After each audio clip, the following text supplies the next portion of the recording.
Hello, my name is Vyoma Jha and I'll be your instructor for the next 30 minutes covering the module on climate change.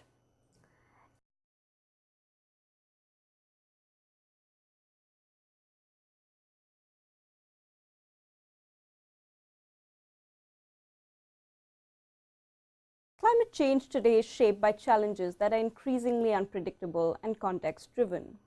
The effects of climate change are increasingly non-linear and difficult to forecast. As a lawyer, one needs to be well-versed in the history of the climate change problem, understand the science behind it, and accordingly prepare for the legal and policy responses to address the issue of climate change. The law of climate change thus involves a wide gamut of issues and its better understanding. In today's module, we try and introduce students to the developing field of climate change law. We begin with providing a sufficient background to the history of the climate change problem. We then explore the science behind the issue of climate change and then proceed to highlight the major international legal instruments to address the issue of climate change. In 2007-08, the United Nations Development Programme's Human Development Report referred to climate change as the defining human development challenge of the 21st century. It called climate change not just a future scenario, rather something that has overwhelming scientific evidence pointing towards irreversible ecological catastrophe. The impacts of climate change were said to be global in scope and unprecedented in scale. Taking a look at when the problem of climate change emerged for the first time, the World Meteorological Organization, or the WMO, in association with the United Nations Environment Programme, or the UNEP, convened the first World Climate Conference in February 1979 in Geneva. This was a landmark event as it was the first major international meeting on climate change attended by scientists from a wide range of disciplines. The purpose of this meeting was to assess the state of knowledge of climate and to consider the effects of climate variability and climate change on human society. Following the first World Conference on Climate, the World Climate Programme and the World Climate Research Programs were established. The aim of these two scientific programs was to develop fundamental scientific understanding of the physical climate system and the extent of human influence on climate. Following the creation of the World Climate Programme and the World Climate Research Programme, in 1998, the WMO and the UNEP created the Intergovernmental Panel on Climate Change, or the IPCC. The IPCC was a scientific intergovernmental body which aimed to assess scientific information relevant to human-induced climate change, the impacts of such human-induced climate change, and the options for adaptation or mitigation.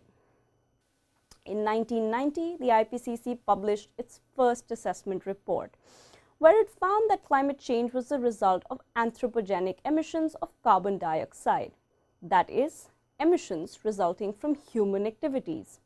There was a substantial increase in the atmospheric concentrations of greenhouse gases, which in turn enhanced the greenhouse effect, resulting on average in an additional warming of the Earth's surface. The first assessment report of the IPCC further found that carbon dioxide was responsible for over half the enhanced greenhouse gas effect in the past and was likely to remain so in the future. And stabilization of atmospheric concentrations of greenhouse gases at today's levels, that is 1990 levels, would require immediate reduction of emissions from human activities by over 60%. The first assessment report of the IPCC later served to be the basis of the United Nations Framework Convention on Climate Change, something which we will cover in a few more moments. The IPCC, in turn, has now become a well-established player in reviewing worldwide climate science research, issuing regular assessment reports, and compiling special reports and technical papers on the science behind climate change.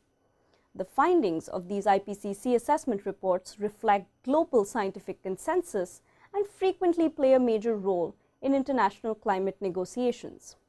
Since 1990, the IPCC has released 5 assessment reports that have reached the conclusion that climate change is a real problem and that climate change is a man-made problem. The 4th assessment report of the IPCC was released in 2007 and propelled climate change into popular consciousness with its observations and future projections on climate change impacts.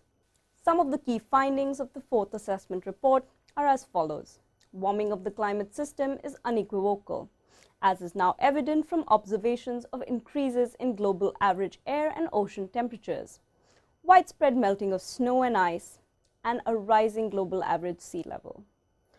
Second, most of the global average warming over the past 50 years has very likely been caused due to human activities.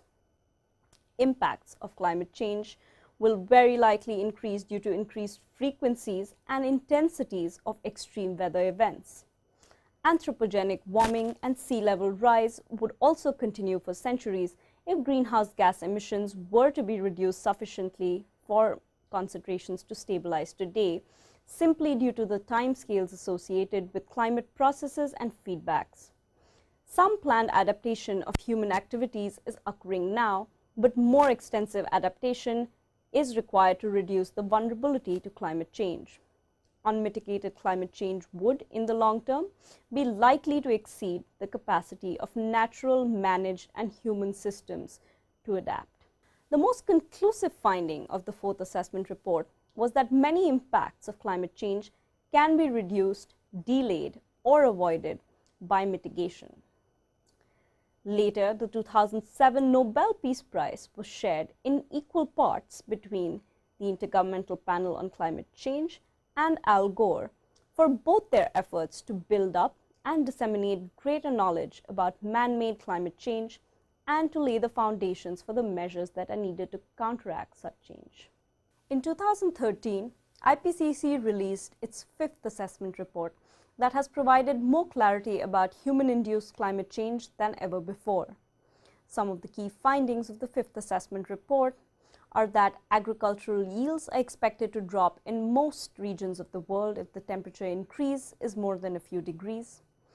Diseases, especially those carried by vectors like mosquitoes, could spread to newer areas in the world. Millions of people are expected to be exposed to increasing water stress, as well as unprecedented flooding. More intense weather-related disasters combined with rising sea levels and other climate-related stresses will make the lives of those living on coastlines particularly vulnerable, and extinctions are expected from the current warming trends. These findings are in addition to the conclusive scientific evidence which was presented in the previous assessment reports of the IPCC, proving or implying that climate change is a man-made problem. Having taken a look at the scientific evidence behind the issue of climate change, we now try and proceed to understand what the international legal response to this has been. As I mentioned earlier, the first assessment report of the IPCC ended up proving to be the basis for the creation of the United Nations Framework Convention on Climate Change, or popularly known as the UNFCCC. The UNFCCC today is the principal legal instrument adopted by states to address the issue of climate change.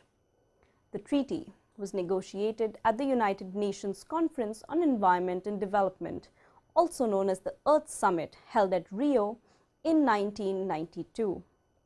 The ultimate objective of the treaty is to stabilize greenhouse gas concentrations in the atmosphere at a level that would prevent dangerous anthropogenic interference with the climate system. Currently, there are 196 countries which are parties to the convention. The Conference of Parties, or the COP, is the supreme body of the UNFCCC, which aims to assess the progress in dealing with the issue of climate change. All parties to the UNFCCC are represented at the COP, which meets every year unless the parties decide otherwise. The COP reviews the implementation of the convention and any other legal instruments that have been adopted by the COP, and is responsible for all decision making to ensure the effective implementation of the ultimate objectives of the UNFCCC.